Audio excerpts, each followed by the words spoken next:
Alex, so there's a lot of these days, a lot of announcement from governments all over the world, including Canada and Montreal and Quebec, about plans to fight the climate crisis that have a deadline of 2030 or a timeline of 2030. Um, and one of the things that come up is that, okay, there's a couple of things. One is that we have heard this before, like this is not the first time governments talk about the climate crisis. There's a lot of credibility issues that happen, and the other is that the timeline is a little further than what the IPCC is saying. Is that if we continue meeting at the trend that we are now, our carbon budget would stop at 20, what would be depleted at 2027. So it's too late. So um, I guess, have we given up on 1.5 degrees C is my question, is my first question. Second question is, how can we how can we and people listening hold governments more accountable and try to improve the sense of urgency and sort of raise the level of ambition? Yeah, I don't. Let me first So too say many I questions there. get so enthusiastic when I hear Kamina talk about how exciting it can be to both develop a business and be sustainable and do the right things. And that is I love those kind of stories. So that was great to listen to. I think you can't say anybody has given up on the 1.5 degrees, but you can say yes, we have been too late. We should have started in the 1990s, and it would have been so much easier then. If and we postponed and postponed and postponed until climate change became so visible that you really have to be blind not to see it. I mean, just look at Texas today, and next week we will have another example somewhere in the world. So now we are in the phase after in the 2015 was a highlight. We agreed on the SDGs and we agreed on the Paris Agreement and a whole bunch of other agreements that were good for the planet. But then I think we lost again a few years. I think that has a lot to do with the worldwide mood when the most powerful country in the world was led by a government that thought that climate change was a complete hoax. So now that our southern neighbor is back on track and quite enthusiastically and actually willing to lead, that gives a new impetus. Also looking at in November this year when the COP conference of parties number 26 will come together in Glasgow, where each country really has to explain what are you exactly going to do to get here.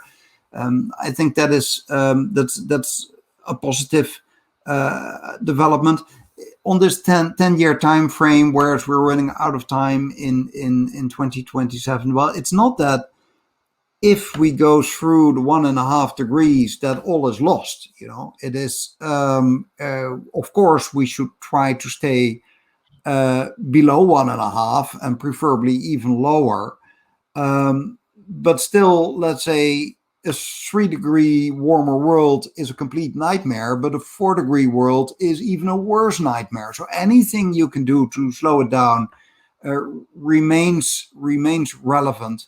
I think setting targets on a 10-year time frame is okay compared to what it used to be when countries were talking about 2050, because then you could promise all kinds of stuff and then leave it to the next government and next government. When you talk about a 10-year time frame, you cannot get away with saying we will reduce our emissions by so many percent in 2030, and for the next 9 years or 8 years we're not going to do anything, and then it's up to the government in the last years. You can't get away with that lie. So I think countries are becoming more serious. You see the EU really stepping up, getting more ambitious. You see individual EU countries getting more ambitious. You see all kinds of countries in the non-Western world that are really giving the right example. Let's say a country like Bhutan is doing so much better than practically any other country in the world, or Costa Rica has been doing quite well. On holding countries accountable, I agree very much with all the examples that Kamina gave. I also think that the young generation is the one that is now holding the older generation accountable. Greta Thunberg, but also youth leaders from all kinds of other countries in the world. from Uganda to wherever, are really stepping up their act, and they have been the ones that kept the issue on the map when attention was lost a bit in the past few years. Working on the media, so using social media, convince people about what's going on, invest in education, tell people what climate change really is. There's so much more education needed. We need research and more data, and ultimately, it is about your voice as a citizen. When we unite all the citizens, and when we vote for the right parties with the right policies, then we can really make a change. And as last thing, referring again to what Kamina said, also individual choices. So if only 5% in a population are no longer eating meat, but they go for alternative meat, or they don't buy milk anymore, but they buy soy milk or oat milk. If it's only 5% of the population, you already change the whole economy of those products. You are already influential because you are a group that the companies can't ignore.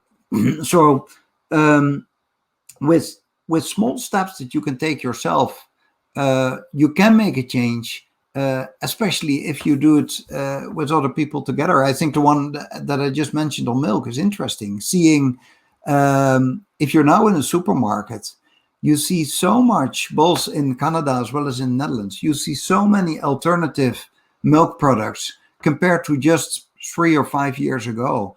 And that means there's less cows that produce less methane, that there's less abuse of animals, and that we took another small step towards a better, more sustainable, and a more fair world.